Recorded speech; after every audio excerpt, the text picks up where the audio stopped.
What's up, everyone? Spider and Large here. We just interviewed the great number 8, Kyle Busch. Like and subscribe to Rubbin is Racing. We're going to keep bringing you some awesome driver interviews with all the winners. Yeah, we're going to review, we're going to preview, we're going to give you some picks, everything you need to follow NASCAR. Grab a drink, grab a beverage, get started. Let's go. That was bad. What does that mean? I was going to say grab a snack. Grab a drink, grab a snack, get cozy. Get them beverages ready. Hey everybody, welcome on back. This is Rubbin is Racing. It's myself, it's Spider, it's QUIGS, and it's Liam on the ones and twos. We're talking to you guys in between Fontana and Las Vegas. I think it's episode number 3, and we just about have this down pat. Our presenting sponsor is NASCAR. The upcoming race is the Pennzoil 400. It's at the Las Vegas Motor Speedway.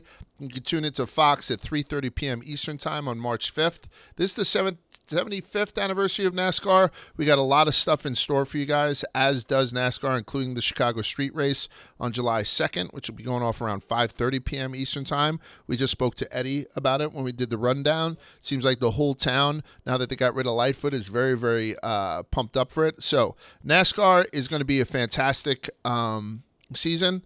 They're already a fantastic presenting sponsor. And here goes Rubbin is Racing.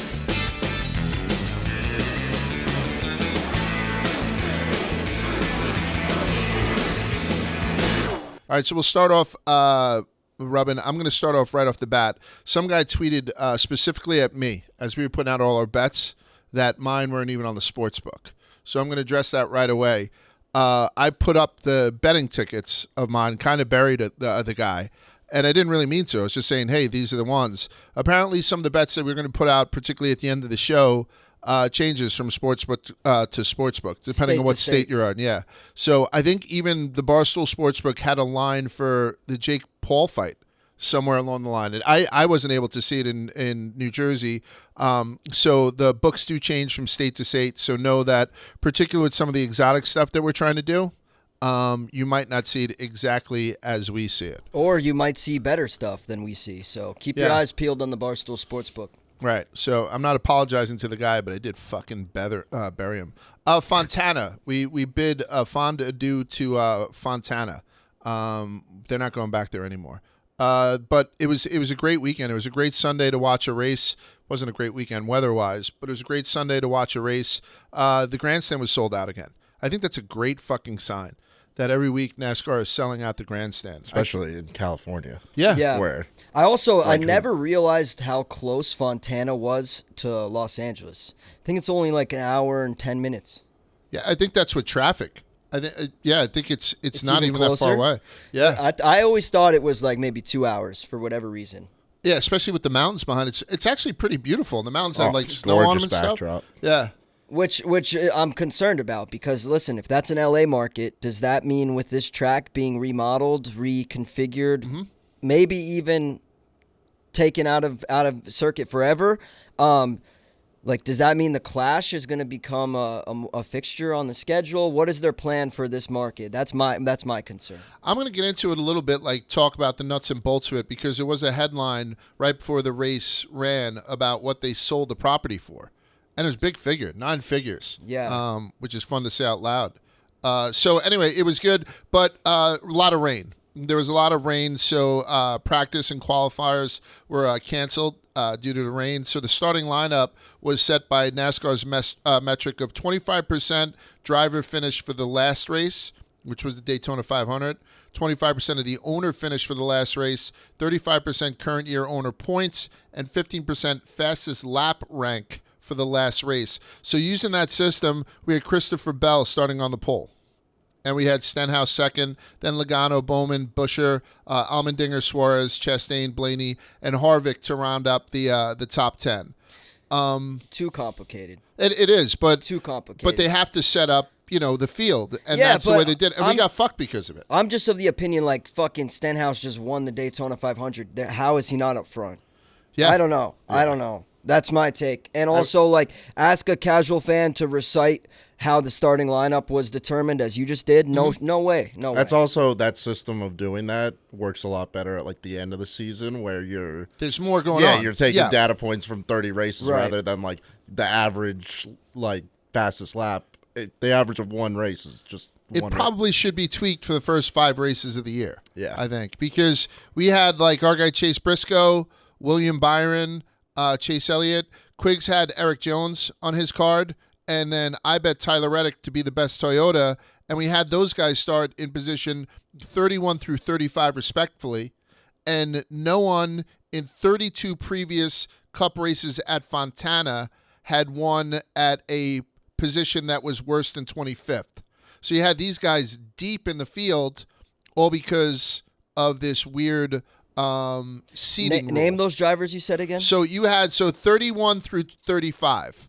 You had Chase Briscoe, William Byron, Chase Elliott, Eric Jones, and Tyler Reddick. Yeah, those are a lot of contenders Buried in the field. Yeah. Right? So, and again, like we do the show on Wednesday for a Thursday drop, so we don't have the benefit of watching any of the qualifiers and anything. We have to kind of put our nuts on the table Tuesday night or Wednesday as far as making calls. So we just have to assume that these guys are going to run qualifiers, competitive qualifiers that you would normally see out of Chase Elliott, for example.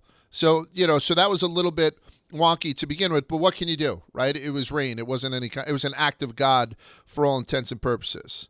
I had mentioned that Harvick started out in the 10 spot, and I'm going to give an update because we had mentioned the No Fucks Tour both weeks that we've done Rubbin is Racing. So I will tell you right now, Harvick made some history on Sunday, and I'm the history guy, right? Yeah. So Harvick made his 750th consecutive NASCAR Cup Series start, becoming just the 3rd driver in history to do it, joining some guy named Jeff Gordon, who had 797 consecutive starts, and then Ricky Rudd, 788. So Harvick is right behind him, 750 consecutive Cup Series starts. The last time Kevin Harvick was not in a Cup Series race, it was April 2nd at Martinsville, 2002. Excuse me. That's a span of over 7,600 days. That's shy of 21 years. That's Cal Ripken-esque. Yeah. And the thing is, he will not catch Ricky Rudd because there's, only so many 30 some odd races left, and Ricky Rudd's at 788 and he's at 750. So he will never catch Gordon at 797, and he will never catch Ricky Rudd at 788 unless I don't think he'll be able to catch him. Certainly not Gordon. I mean, he'll need another season. I would stay on. Run it back. I would say, hey, can I do the first? And I know you can't do that probably, but if there's any way that you can be that Cal Ripken-esque guy. Wait, that number's for consecutive starts, correct? Cup Series starts. Yeah. 750. What happened in 2002? Or was that just beginning of his career? That was beginning. Oh. Yeah, 2002. So he just hasn't 21 years he shows up for work. Insane. Yeah, and I know there's been Cup Series races that I believe have been canceled with hurricanes. I was kind of listening to some people talk about rain delays and all that, postponements and whatnot. So maybe he's had a couple extra days off, again, because of acts of God. But otherwise, the No Fucks Given tour that Kevin Harvick is currently holding for us to watch has proven that the guy is an absolute Ironman. Similar to the Cup, the Xfinity race was also delayed until Sunday, and it wasn't because of rain, it was because of snow. And when they showed it on the cameras, these snowflakes were passing by like fucking pancakes. Yeah. I mean, it was snowing in Fontana. It was real deal precipitation. So that meant that we had a handful of double-duty drivers on Sunday. You had Austin Dillon, Tyler Reddick, and Ross Chastain. And also because of these metrics, right, they didn't get to qualify. Dillon, Reddick, and Chastain started 15th, 24th, and 38th, respectively. So these guys who are doing double duty are also sort of pushed back mid-pack or beyond. The top 2 finishers from the Xfinity Series season opener from the front row in Sundays. So the top 2 finishes from last week were the front row for Sunday evening's race. So that was Austin Hill on the pole, and the Daytona runner-up, John Hunter Nemechek, yep. Yeah, and Nemechek wound up winning. Yep. And then Nemechek wound up announcing last night that his wife's pregnant with their second kid. I just happened to see that, so congratulations. I missed that. Shout out. Yeah. I have 3 kids. They're extremely expensive. Good luck with that. And then how did that double duty go for the Cup drivers? it wasn't as bad as you would have had maybe in Nashville last year, where the inside of the car was 117 degrees, and then you would have raced a night race where the inside of the car would have been 100 degrees. The weather is in the 40s, but still, they didn't fare that well. Dillon was the only Cup driver to finish with a top 10 in the night race. So Austin Dillon was the only one who came through. The other guys kind of shit the bed. Yeah, Chastain. I kind of just after the NASCAR race finished, I was like, Chastain was up there the whole time, and I saw he was racing the Xfinity. I was like, I might put a little on Chastain. I don't think he broke the 30s. Like, I just did no research of like, I didn't know what equipment he was in, and it's kind of like, do they even care? Because a lot of them will run the Xfinity to kind of get a feel for the track, because it's usually prior. Yeah. So it was a bad bet. I just jumped into it, but I got to be honest, that's a lot of racing. For one, Yeah. like for a viewer on Sunday, it seemed, I saw the market share for Fontana, and similar to the Daytona 500, it slipped off slightly from 2022. I think people seeing that Kyle Busch won, and maybe Kyle Busch is going to get on a roll, might even help out with the ratings going forward. Don't you? Like if Kyle Busch is winning, more people tune in. I think it was tough last season to see him only win one race. He's a guy that like a lot of people tune in to watch. So having him successful and running up front is absolutely good for the sport. And look at the reception when he won, which we'll talk about his win. But like after that, the whole crowd was pretty much in agreement, in unison, cheering, which is unprecedented for Kyle Busch, who's used to getting booed. So like to see him go full character development arc is been incredible, and I'm very much pulling for him this season. He even gave the bow. He hit the bow. In the driver intros, he wasn't booed. Like, that's an easier place to boo a guy. And you said it. It's like everything. I don't know. He's been up front at all three races early on. He almost won Daytona. He almost won the Clash, and then obviously winning this past weekend at Auto Club. So yeah, I mean he's turned the corner since going to RCR. I don't know what was holding him back at Joe Gibbs, but it seems like he's found an edge. I like to complain, and I just complained about the lineup, right, with the lack of qualifiers. I will say that's all I'm complaining about. I loved watching this race. I loved watching this race on TV too.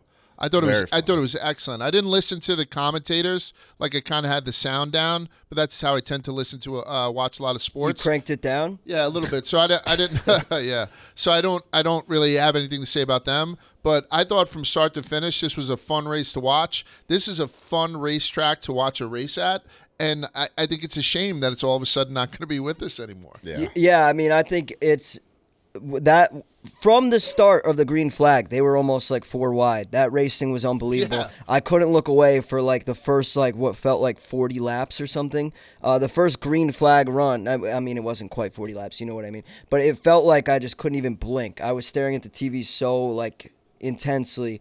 But yeah, I'm definitely going to miss that kind of racing. I'm interested to see the plans for Auto Club Fontana moving forward. There's been talk it's going to short track. There's been talk that, they might not ever race there again. So I don't know what the plan is, but definitely for sure gonna miss that. But it was awesome. You said Kyle Busch won the first race there, and now he wins the last race. Is that right? Yeah, so I believe that is the stat on that. I didn't say that, but you must have heard that from somebody else. Oh. Yeah, because that's the first time I heard. He won the first race in Fontana? I don't know. Okay.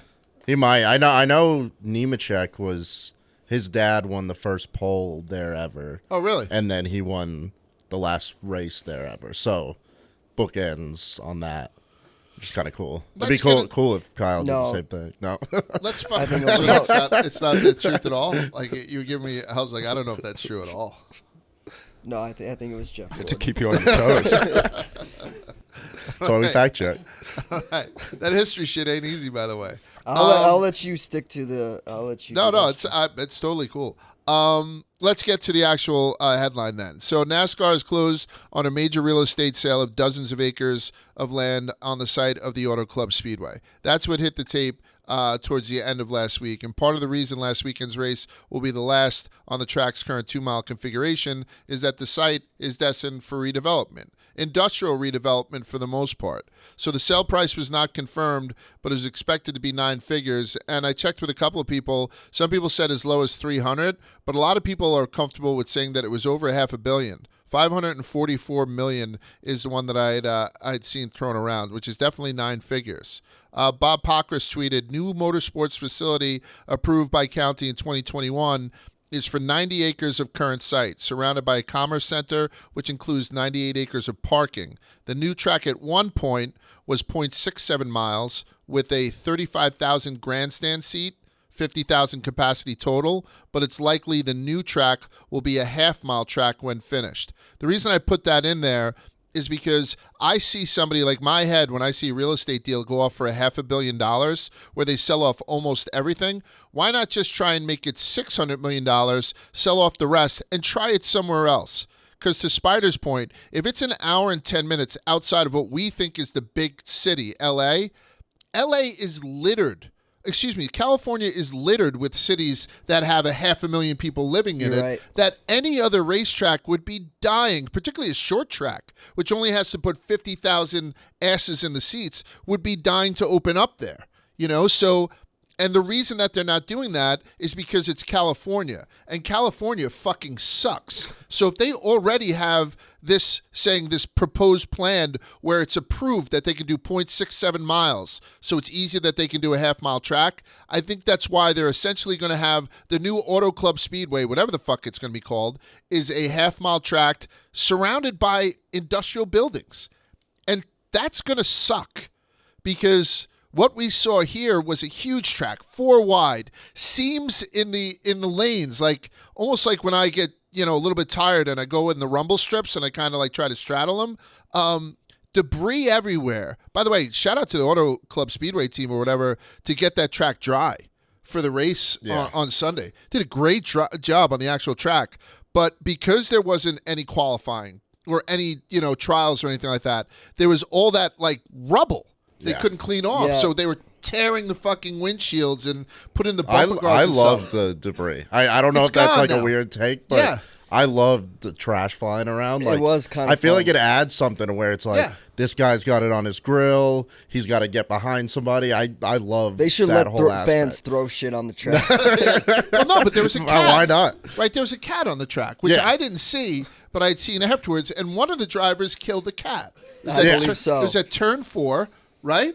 I feel like that's got to be far more common. Oh, must be. Like that probably happens like several races a year, and we just caught wind. There was of a it fox this time. at one. Yeah, I feel like we're remember. always tweeting the wildlife at There'll these be like tracks. a turtle. I think a turtle's been at a few turtle. of them. Really? Yeah. But a couple of the cameras got knocked off too from birds. Yeah. When they were showing the windshield cameras, like these guys had zero visibility. Oh, they're getting. They were sandblasted. complaining. I think it was Truex was like, I can't see shit. Yeah. No, everything they had was legitimately just getting sandblasted. Yeah. It was. Listen, destroying their I thought cars. LA would be frustrating for people to watch at home. I thought Daytona was an excellent experience, both at home and at the track, but people got a little frustrated with the OT, right? We spoke about that last week, and QUIGS broke it down. I thought this was, if I was there, and again, it was sold out. Like Suarez had a signing, and there was like people around the block, because again, he plays so well in California. But I just heard that it was great being there, and I thought it was great on TV. The commercials were about the same thing. Like we talked about it last week, that the Daytona 500 was a total of 250 minutes. It was 200 minutes of racing, 50 minutes of commercials. This was 167 minutes of broadcast and 43 of commercials. So we're still running about a 20% lag, but I haven't heard anyone complain about commercials this week, and we heard a lot of people complain about it last week, Daytona. I think it was actually good. This week, like I said, when they dropped the green flag, I don't think they broke for commercial for what felt like a while. So I just want to say I appreciate that. Because the commercials did not feel like an issue this time. It wasn't intrusive. The start of the race was very enjoyable. And, so shout out them for no commercials. You know what I thought was a cool little graphic, though, that they put up? Because last week they were saying how there's all Coke Zero commercials. They did a Coca-Cola Racing family update. So they put up all the Oh, guys yeah. that drive just in the middle. Yeah. Like it was just almost like an ad for Coke Racing. Yeah. And where they're currently running. Like they do that cartoon thing. And at the time, Logano was 4th, Suarez was 5th, Elliott was 8th, Hamlin was 11th, and Austin Dillon was in 28th place at the time. That's awesome product placement. Yeah. Because they're all people that, for the most part, we're invested in. Literally, we were invested in them. Right. And it gives Coke a little bit of shine. I really like the way that this race went off. I don't mean to be, I'm essentially blowing fucking Fontana, but I'm going to miss it. Yeah. It's a fun track. Yeah. The worst part is it's going to be, I keep saying it. If this track comes back in whatever capacity, it's going to require several years at least. I think they said 2 to 3 or 4 years. New tracks are not. So it's good not for like racing. we're going to be seeing Auto Club, Fontana, or whatever it looks like in the future anytime soon. It will probably be a couple years, which may be good. Who knows? Maybe NASCAR comes up with a few more fun stops that they add to the schedule in place of this, but I don't know. That's my I take can't on it. have LA being the only, the Clash of the Coliseum being the only NASCAR stop in one of the biggest states in the union. Guess what? You'll get Sonoma too, but that's Sonoma, yeah. But I'm that's so sorry. That's such Right. a different. Well, it's Yeah, race. very Like, different vibes. Right. Yeah. Yeah. Did they sell off part? Like I know Darlington when they were redoing their grandstand, Darlington sold their older seats for like nothing either. Like you can grab one of the seats that used to sit in at Darlington for like $80. Do they sell off part of this track? Because I think that'd I'm be sure kind they of will. cool, right? I think mean, there's- it sounds like they're gonna. They sold all the land before like this race was even run. What if this was the best race we ever seen? So I don't know. I think they're gonna. Also, my concern is like why are they doing this? Do they need the money that desperately? Yeah. I'm also probably yeah. I'm also very interested in. I saw something that said it's cheaper to like rebuild and reconfigure a racetrack than it is to repave it. Which in my Really? head, Yeah, that's wild. Which I don't know if that's like it's obvious if that's considering like selling the land for 600 million. Yeah, like no shit, you'll make more money. Right. But I don't know what goes in if that is like an actual thing that like refurbishing a track. Like I wonder what goes into that if that fact is true. Yeah, I don't know. Like all I know is that I want to see longer tracks. I'm not like a short track guy. I'm not enamored at short track racing just yet. So to lose a 2-miler and have it replaced, The only 2-miler. yeah, Yeah. right. And then we'll talk about Vegas and how we'll get some racing, because you were talking to me the other day how like this season we're going to put together how people have executed on 1.5-mile tracks, because we have so many of them littered throughout the schedule. So the 2-miler, yeah. So it's a testament to Auto Club Speedway and to NASCAR for putting on a great show in terrible fucking weather. The only bad thing is that I just had too much shit to do. I couldn't possibly have watched the Xfinity race. Xfinity was great. Was it? I'm a sucker for Xfinity now. I think it's not a better product, but you get some really good racing. The announcers, they bring the NASCAR guys in, and they're usually Yeah, they have pretty a lot high of energy. energy. Yeah. So where do you rank it? Do you rank it Xfinity A Cup lot of truck? people do. On a lot of week by people week do. basis, I would put some Xfinity races above the Cup Series, but Xfinity's become like a can't miss thing for me. Like Right. before I'd be like, if I catch it, I catch it. If I don't, Right. like it's very good racing. That's kind of how I'm dealing with it now, but I need to catch more of it. I was bummed because due to the rescheduling of everything this weekend, they put it on FS2, and my broke ass doesn't have that, so I couldn't watch. I hate it. But I did catch the Cup race, and we got a winner out of it. So shout out Kyle Busch. I did this last week, Spider, and I told you to remind me. Right from the jump, I should mention, we have Kyle Busch. We have Kyle Busch in this episode. Yeah. Like I try last to keep week, I was hinting sort at of that. like, I was like, oh, we had Ricky Stenhouse. I said it 5 seconds before we had Ricky Stenhouse. By the way, Ricky Stenhouse, nicest guy in the world. What a lovely, Yeah. what a Yeah, he lovely is. gent. So we have Kyle Busch. He's not live in the office, unfortunately, because he's doing a huge victory lap on Zooms. So we're going to have him on in just a second.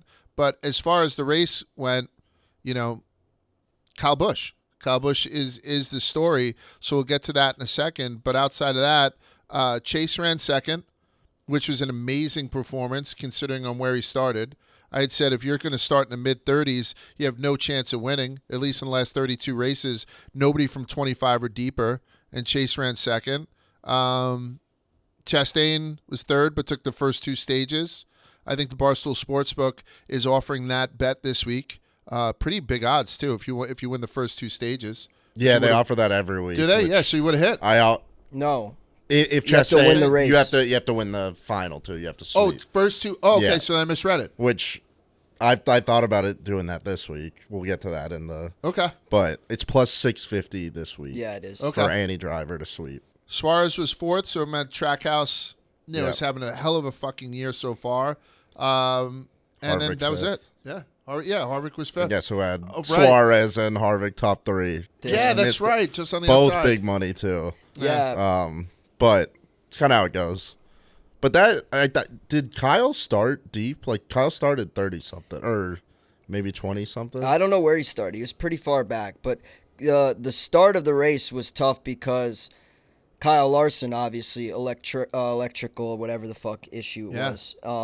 That's something that would have been solved had there been practice. So, like, to your point, that would probably be my one complaint about where we were at this weekend. But that's the beauty of the Barstool Sportsbook at the same time. When you take either Kyle, Yep. the best Kyle, the one with the shorter odds, the one who's meant to win the race, Kyle Larson, the guy who I originally liked, goes out early, you got a backup plan in Kyle Busch, who Busch ends up winning the race. Unstoppable. All right, so without further ado, Kyle Busch. All right, so as promised, we're going 3 wide. We're going 3 wide with the driver, the number 8 Chevy for Richard Childress Racing, and the winner of the Pala 400 out in Fontana. His name is Kyle fucking Busch. Kyle, how are you, my man? Congratulations and welcome to Rubbin is Racing.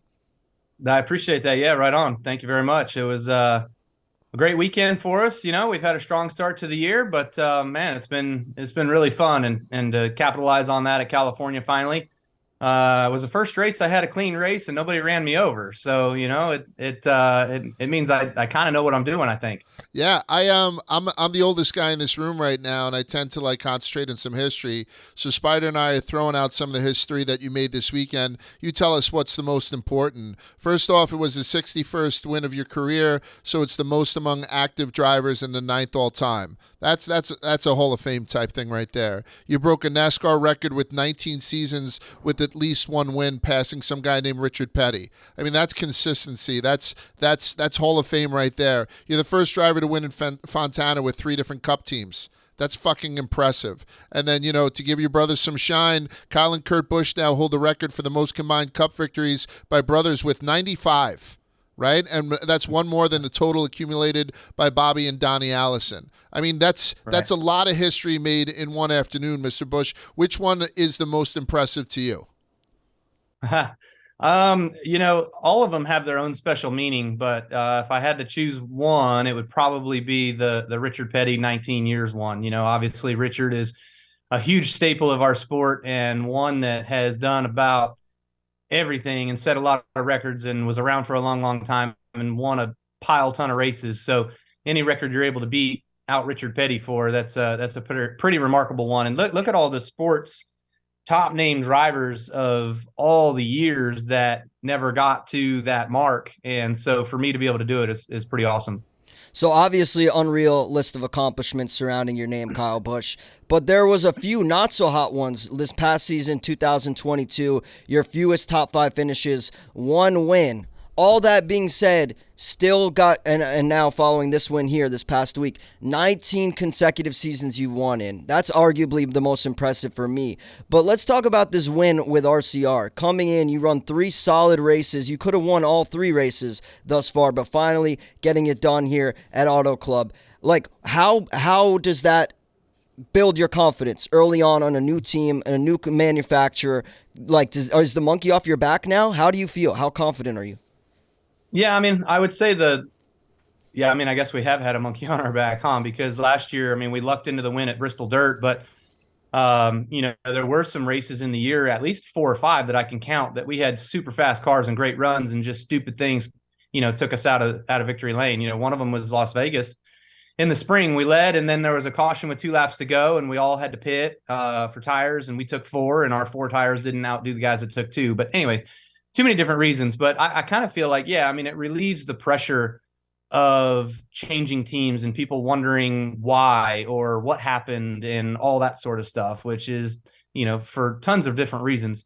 But to me, it's the pressure of going to RCR. Is it a lateral step? Is it a step down? Whatever. And just putting all that to the side and focusing on the guys that I'm with and the team that I have around me, working with those people and trying to make the most of this opportunity. And so I feel like we've done a super good job of that thus far. And I've been really fortunate to be with this group. They certainly showed some speed last year, and they've been on top of their game with this new car. And I'd love to think that we can keep it there.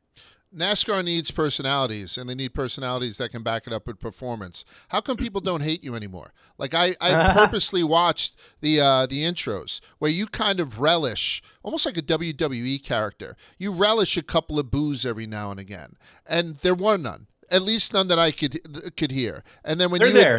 Don't. It's not 100-0. It used to be, probably 30-70, 30 cheers, 70 boos. Now it might be 60-40, maybe 65-35. So I didn't hear him at the end. We're heading in the right direction. Yeah, but what's to account for that? When you took your bow at the end, like that's sometimes when people can kind of get on. I didn't hear that at the end too. And again, I was watching it on TV. We weren't live at the race. What's turned it around for you? How come you've become Kyle fucking Busch to, Mr. Adorable? What had happened? What did you do? Who'd you pay off? Well, what's the change with? That's a new nickname for sure. It's I haven't heard that stick. one ever. It's not going to stick. Yeah. I got plenty of them. Add that. Yeah, he's writing it down. He's writing another one on the list. So, right. To me, I don't know. I think maybe just through all the stuff of last year and all the unknowns of my future and kind of how everything went down and the exit of JGR and all that, people kind of took not to my side, I don't want to say that, but kind of felt for me a little bit where, there was some stuff that kind of happened behind the scenes. And there was that show that NBC put on last year, kind of like a Drive to Survive type deal that we were a part of. And there was a lot that was kind of revealed in that. And I feel like people really took to that and kind of understood a lot of the question marks that were behind me and my career and what I was going to do. And was I going to come back and was I going to have an opportunity anywhere? And so to make it all happen and to get through all of that, you kind of have a little feel good story right now. And that's okay. I'd like to think that regardless if I found somewhere, I would have probably set off into the sunset and been happy anyways, but it's nice to still be here and in NASCAR and have that opportunity to go race and win. So obviously a big opportunity coming up this weekend at Las Vegas, your home track, a place you found success before. I know you mentioned that obviously with the confidence you built with this win this past weekend, you feel on top, like, you can do anything. What is the expectation? Is there a number race wins we can expect or you have in mind that we should prepare for this season? And where does Las Vegas this weekend fit into that equation? I know you're racing trucks, Xfinity, and Cup, so should we take that as another sign to put more money on you on the Barstool Sportsbook, Kyle? Yeah, what's up? I think the odds are not in the bettor's favor on my behalf. You're winning too I think much. we're the best odds this weekend. Yeah, so I would like to think that we're going to Vegas to win. Yeah, I mean, absolutely. So, do I think we can do it? Yeah, I think my race there last year was super good. We were really fast with JGR. I think those guys are going to be fast again this weekend. I think that the 8 car also showed some good speed at the 1.5 mile type racetracks last year. So we've done a lot of some work behind the scenes on things that we can do, and I'm excited about it. So ready to get out to Las Vegas and get back in my KBM truck. Looking forward to that Zara's Transport Chevrolet. And then, of course, I get the chance to run an Xfinity again with Matt Collig and Collig Racing. Looking forward to that opportunity and helping those guys continue to build their program. And then, of course, the Alsco Chevrolet on Sunday with the Cup car. So a full weekend of Brexton's Racing on Saturday night with a Bandolero at the Bull Ring where I grew up. So, man, there's a whole slew of action. His car looks the Busch clean. family. I saw that. It looks like a rocket ship. I love it. Yeah, that car turned out really sweet. I'm excited about it. Well, we'll be pulling for Brexton. In the meantime, I have a couple true or false questions for you. All you got to do is reply one word, true or false. All right. True or false, Kyle Busch is the best active NASCAR driver? True. Love it. That's True. the old Kyle, too. That's the old Kyle talking. True or false? Joe Gibbs wanted to sign Kyle Busch. Quotation marks from Denny Hamlin on the Actions Detrimental podcast. Do you believe that is true or false? So it was true then false. There was work being done to secure a sponsor, and when the sponsor fell through, I got told to find another job. All right. Well, there you go. True and false. All right. Kyle Busch is in better equipment now than he was in 2022. True or false? Well, everybody buys the same stuff from Walmart, so Right. I don't know that it's any better than anybody else's, but we're doing a little smarter job working on it. Good answer. You certainly got a better driver and some of that equipment as well. How about this one? True or false? Kyle Busch is a user of 3 cheap products, responsibly, of course. True. There you go. That's all. The CBD cream has been very much used the last few weeks of workouts, and this past weekend after the race at California, my hands were killing me, so I lathered up that night and went to bed and slept good. People don't know that's actually delicious also. All right, so now we're going to talk about watching you win, and watching you win in a nice rocket ship car. It has us thinking that we're going to see 2019 all over again. That's your fault, right? You get people excited. And I think it's going to be good for ratings for NASCAR. Kyle Busch winning races is very good for NASCAR. I know you don't feel comfortable giving us kind of an over-under on what your expectations are, because I'm sure you expect to win every race that you get in. But can you give us a name for this year? We talk about Kevin Harvick running it out with the No Fucks Tour. That's what we're calling Kevin Harvick's season. We spoke with Martin Truex at the beginning of the season when he won in L.A., and with the way that he performed and missed the playoffs last year, this is almost like the Martin Truex Revenge Tour. That's what we're calling it right there. So is there a way to quantify as we go along and we follow you week after week and hopefully win after win? Is there something that this year can sort of be quantified? This is the Kyle Busch. I don't know what it is. Is it a reinvention tour since people now like you? Is it I don't know. The Rowdy Respect Tour. It's the Respect Tour? That's great. The Rowdy Respect Tour kind of plays, Kyle. If you want to trademark That's that. not bad. That's you can not have bad. the rights to that. What was the first one you said? So Harvick was the No Fucks. No, not that. No, the first one for me. You said Truex was the Revenge Tour, and then I'm the what? The Revival Tour? Yeah, the Revival Tour. A little something like that. Rowdy.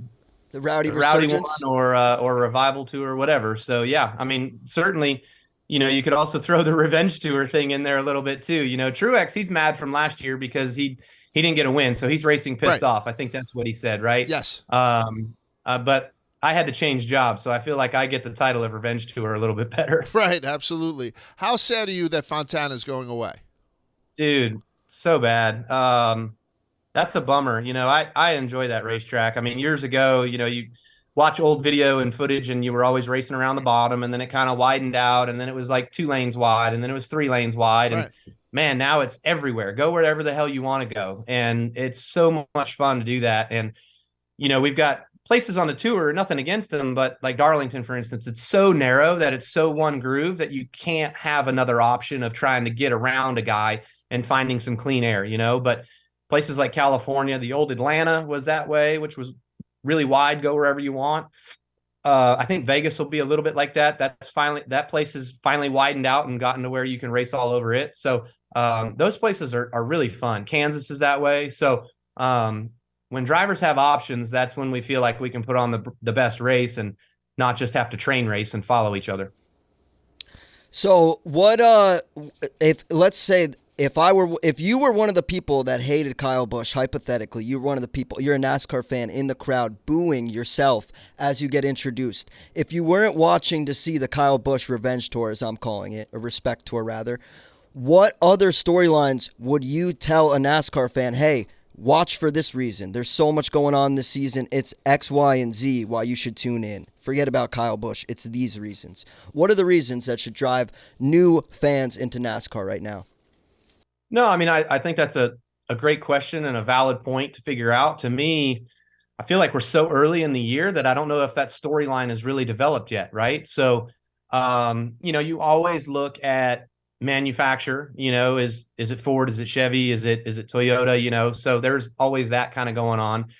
The other story is always the Denny versus Ross. What's going to happen this week? That's always a good one to follow along with. I saw Denny at the Diplo concert, and he said that he was going to take Ross out the first opportunity he got, but then they were racing side by side this past weekend. It didn't happen, so yeah, well, to be continued, I guess. Yeah, I mean, you can start it early on in the year, but man, that's going to be a long year. You're right. Continue You're right. to beat each other's doors off. All right, so we're going to let you go, but it's Kyle Busch. Kyle, thank you so much for spending time with us. I will say, if you win this weekend in Las Vegas, call this whatever the fuck you want. It's going to be scary for everybody else. I think it's going to be scary for everybody else, and that's a good thing for NASCAR. I would love nothing more than to find a broom come Sunday and sweep up the confetti in Victory Lane to take it all home. We would love that as well. How about you sweep up the Truck Series, the Xfinity Series, and the Cup Series race? That's what I'm saying. Week? Yeah, that's 48 to 1 on the Barstool Sportsbook. I know you can't talk about that, but that's our job. That we're all over that thing. So help us out here. Big payday, Kyle. Check out my shirt. Up, show that check out my shirt. Right, that's fresh right there. That is. That's I like custom. that. That's nice. That's hand done in Daytona Beach. Yes, sir. Right on the beach. Nice. Kyle, you're an absolute gentleman. It was a pleasure talking to you. We wish you all the continued success. We'll talk to you soon. Sorry you're not getting a cut from this T-shirt design. I had to get it, though. No, I still support you, my man. I love it. So great to talk with you guys, and hopefully we do it again. Yes, sir. Keep winning. All right, you got it. Good luck. All right, so that was Kyle Busch, winner of the Pallet Casino 400. One of the things that he had mentioned about racing in Fontana was you can kind of go and look for clean air. Something that came up on the broadcast probably more often than we're talking about tires, which we thought was going to be just a major theme throughout. This is the Ask QUIGS segment, just to make sure everybody knows when they mention something as casual as clean air. QUIGS, we know that there was a lot of debris floating around. People were hitting fucking cats. Birds were knocking into cameras. When they mean clean air, what the hell do they mean? So clean air... It's not necessarily talking about the trash and all that going around. It's an aerodynamic thing, which maybe I'm an expert at that. I have an aerospace engineering degree. Well, I'm one class short of having an aerospace engineering. Former NASA intern. No biggie. But what a jerk. Basically, you can almost think of a race car as the opposite of a plane. Instead of lift, it has downforce that it gets from the air that comes in on it. And you'll have clean air in the front, which is good for like when you're turning. You get the most downforce when you have clean air. Mm-hmm. And everything behind the car that has clean air, they basically punch a hole in the air that basically leaves an air pocket of no air, or like turbulent air that doesn't hit all the surfaces of the other cars. Mm-hmm. So they're able to go a lot faster on the straightaways with dirty air. Okay. Because they have less... If you think of downforce as added weight, that's like sticking it to the track, they have less of that, so they're faster on the straights, but they don't have as much grip on the turns. Okay. So it makes sense then what Kyle was saying. These thinner tracks, there's no place to go to find clean air going into turns. Yes. Right. So that's you'll see it at especially like Daytona and things like that. They want to be as straight line on the straightaways. They try to get as organized as possible, and then on the turns they kind of try to find little pockets of clean air to get their downforce so that they can increase their speed on it. That makes sense. And now and I'm going to ask you guys a question. After speaking to Kyle Busch and seeing the number 8 car doing so well so far, and I know we're very early into the season. It's like I'm crowning him Cup Series champion right away. One, how scary is it for other drivers to see Kyle Busch start to get, like, don't let that boy get hot. You know, let him cook. All those type of things. It seems like that's what he's doing. And two, is this hurting Tyler Reddick's feelings? Like Tyler Reddick, one of our favorite drivers, one of our favorite people in the world. Like, if Kyle starts to go and have that 2019 season where he peels off 5 wins, 6 wins, something monumental in that same exact car where Tyler didn't have that type of success. Am I reading too far into this? I mean, I know he's had some bad breaks, blown tires and whatnot, but, is that like a complimentary effect to Kyle doing well that Tyler feels bad about himself? I don't think so. I think No? if anything, it's a testament to the speed that Richard Childress has had and still does have. I think Tyler Reddick, Kyle Busch, both those guys are hell of drivers. Nothing against Tyler Reddick. I think to see Kyle Busch come in and win this early is a testament to how much bullshit he was dealing with in last season, how much distractions were eating at him. And, yeah, Tyler Reddick should not feel bad about himself at all. Like, he's got a brand new team that wanted him. They wanted him so bad they wanted him a year early. They bent over backwards to get him there. RCR, he should, if I'm not going to tell Tyler Reddick how to feel, but they didn't want to give him the long-term deal. So I'm sure he has animosity towards them and not like, oh, Kyle Busch is, I don't know. I don't see it that way. I don't think it's related. I think Tyler Reddick probably just feels like he needs to start winning soon. Yeah. Like, because he's been right there. Okay. So I think it's not necessarily directly because of Kyle Busch winning in his car, but he's got to feel like he needs to actually get some wins soon. But I think that's more a result of like teams like Trackhouse coming in, like 2-car teams coming in, finding speed instantly. Like him and Bubba Wallace in 2311, they just, like, for example, we talked about it in the Daytona 500 episode. Brad Doherty, Ricky Stenhouse win the Daytona 500. Like, that's a goal I'm sure 2311 had, especially Bubba Wallace, a super speedway driver. So I think I'm very much with Quiggs. These guys want to win desperately, but I don't think they're really all that concerned with what Kyle's got going on. Do you think then the other drivers, Tyler Reddick included, but just about, are scared because we had all seen the interview with Chase afterwards, and I think there was a similar one with Kyle Larson where Chase Elliott sort of was more animated than I've seen Chase Elliott just about any time. Oh, I love and that when clip. somebody said, like, are you surprised? And he said, not only am I not surprised, if you're surprised that a driver of Kyle Busch's caliber won here, then maybe you shouldn't watch NASCAR. Or yeah, he said, Something what like do you that. know about NASCAR? Which I love because I was on the right side of history there. So thank you, Chase. Yeah, shout out to that. All right, so shout out to Ty. And I'm going to give you all the kudos as we go into the pick'em type thing. But before we do that, before we get to the picks, I just want to put a bow on Fontana with Spider giving us the ups and downs. Thumbs up and thumbs down from this weekend. Another over-under segment here on episode 3 following Fontana. I really thought that there were a couple drivers that over-delivered. Most importantly, 2 names I just mentioned, the Trackhouse guys.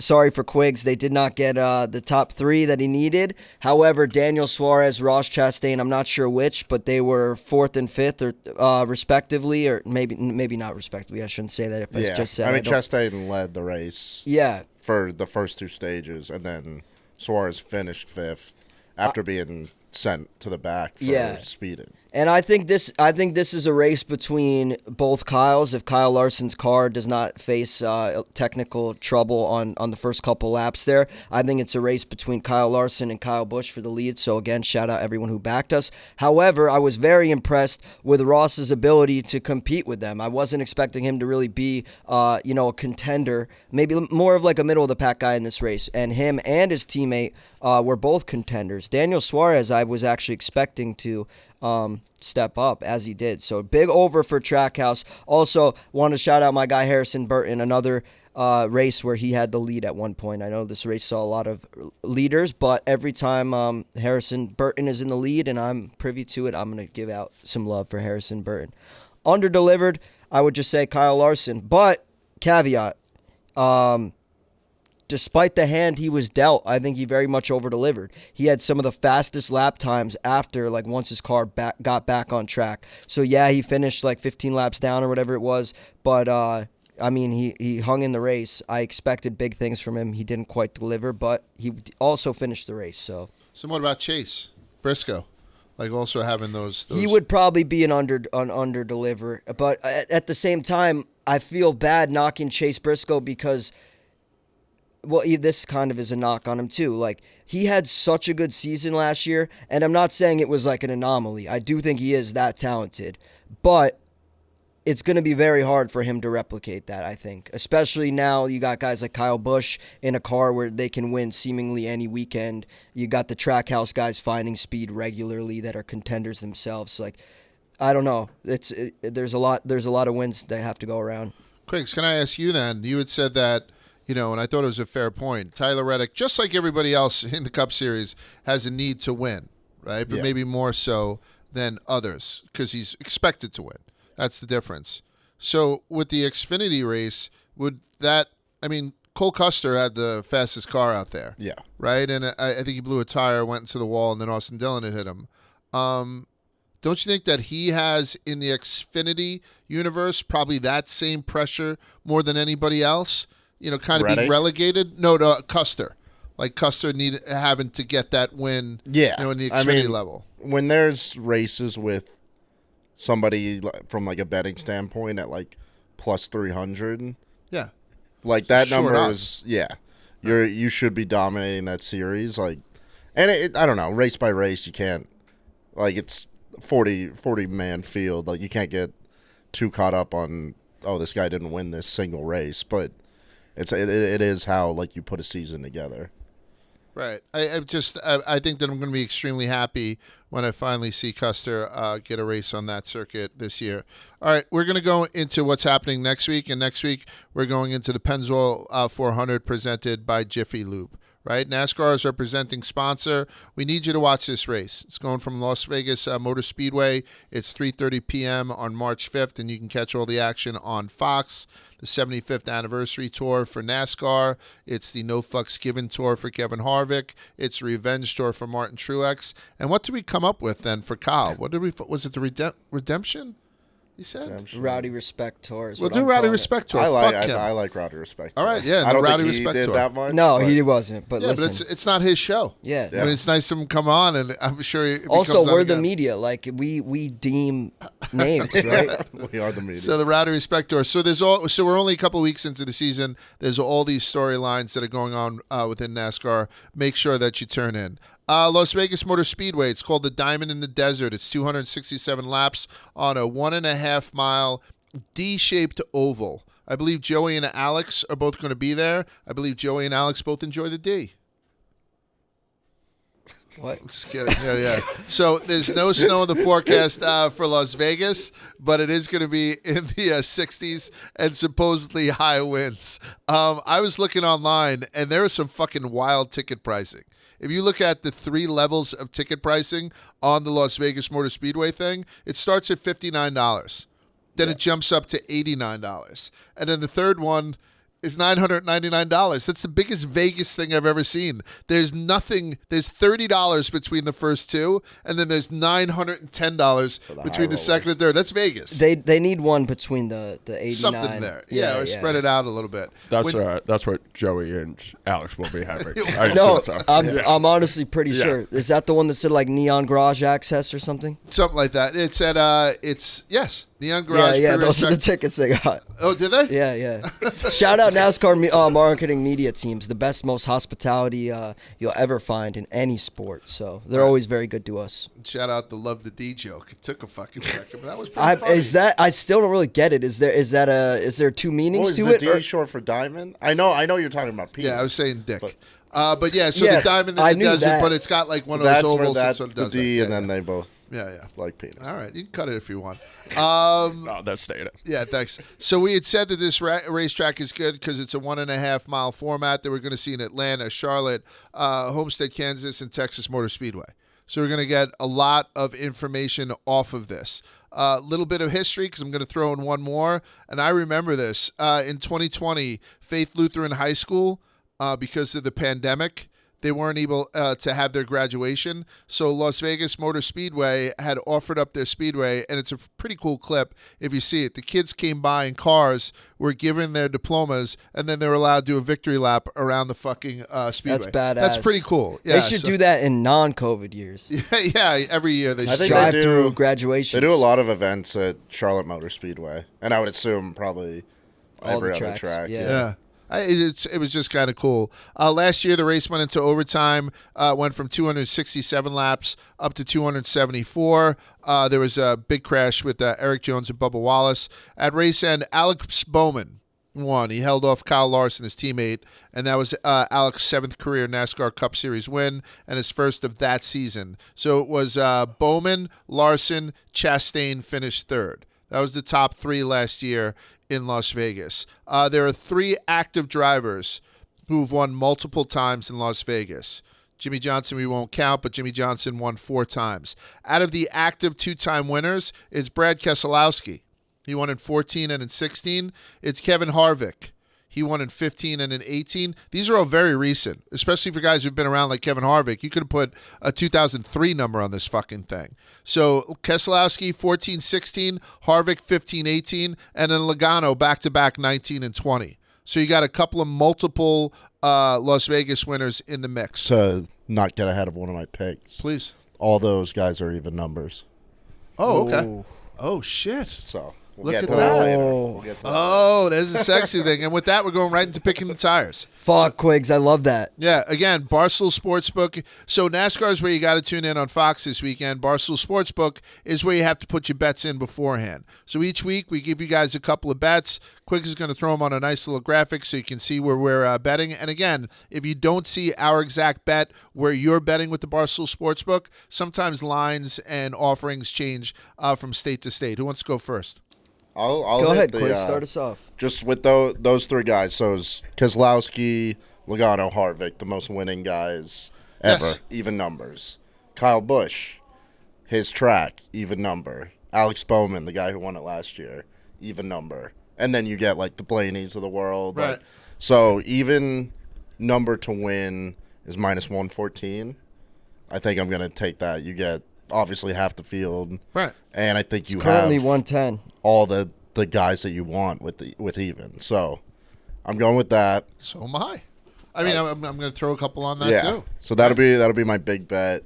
And then I think I'm going. I love Trackhouse this year. I think they're gonna win eventually.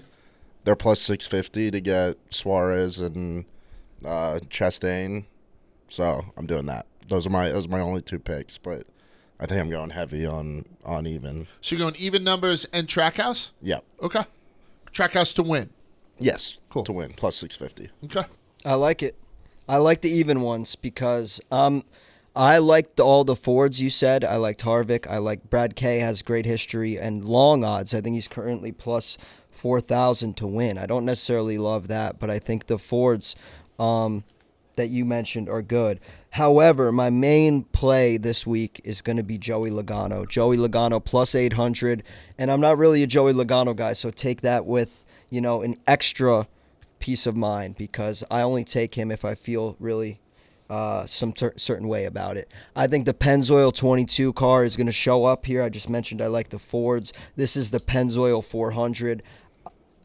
I'm not saying this is fixed. However, I did see the game script. Arian forwarded it to me from Joey Logano, and it says that the 22 car wins. So I'm going with Joey Logano, the Pennzoil 22 bright yellow car to win the Pennzoil 400 at Las Vegas. Joey's had great success here before. I also love Quiggs's even play. I'm not adding that to add it to your card. All right, fuck it. Add it to my card.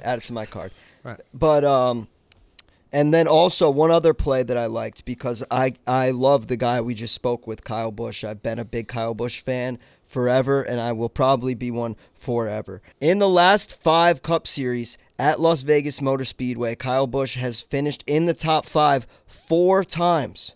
4 times. 80% of the time. In the last 5 races, he's been a top 5 finisher. He's currently plus 125 to be a top 5 finisher this week at Las Vegas. I love it. So if you don't want to take Kyle Busch, maybe you want to take him top 5. That's still plus 125. If you want to take him even, there's a lot of options on how you want to do it. So Joey Logano's my main driver. I think he shows up. He's going to also defending champion. Like, we talk about a guy that's hungry, searching for a win. We talked about Cole Custer. We talked about Tyler Reddick. How about the defending champion? This is a guy who always has good seasons. At the end of the year, you can always look back and respect the effort he put in that season, even if you don't like him like I do. That being said, I think his success starts this weekend. He's gonna get a win here in Las Vegas. Him or Kyle Busch? Okay. So Kyle Busch top 5, Joey Logano to win. Yep. And you said you're jumping onto Fords. We might do a head-to-head. Ford versus Chevy? Yeah, I mean, I would be down to do that just because, like I said, I like the Ford drivers, the veterans. Brad K, RFK, you're telling me those guys aren't going to want to win, so I think they're going to be hungry. Buscher and Brad K have both looked. We're talking about him being a multiple winner, right? Have both looked really fucking good so far this year, despite not getting it done. But so yeah, if we're able to do that, then I'm on the Fords. Think about that, maybe. Yeah. The Chevys are big favorite. I think it's minus 107. So. Probably would be tough to do that, but all right, we'll take a look at it. So I'm not going to put it on the card right now.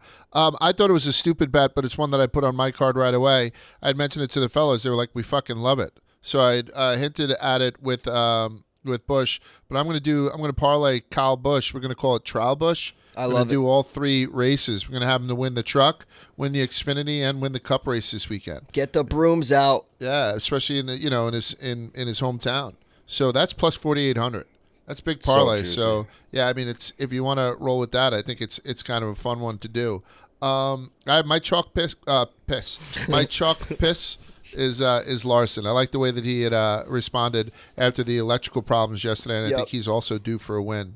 I was going to throw in a long shot, and my long shot I think is going to be Bubba because Bubba's plus 3,000.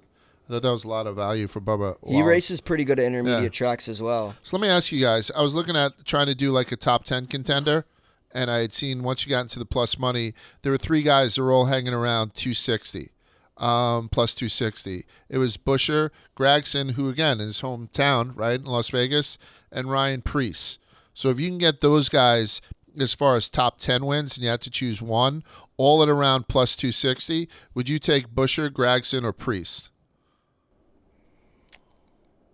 I think I'd take Gragson and then regret it.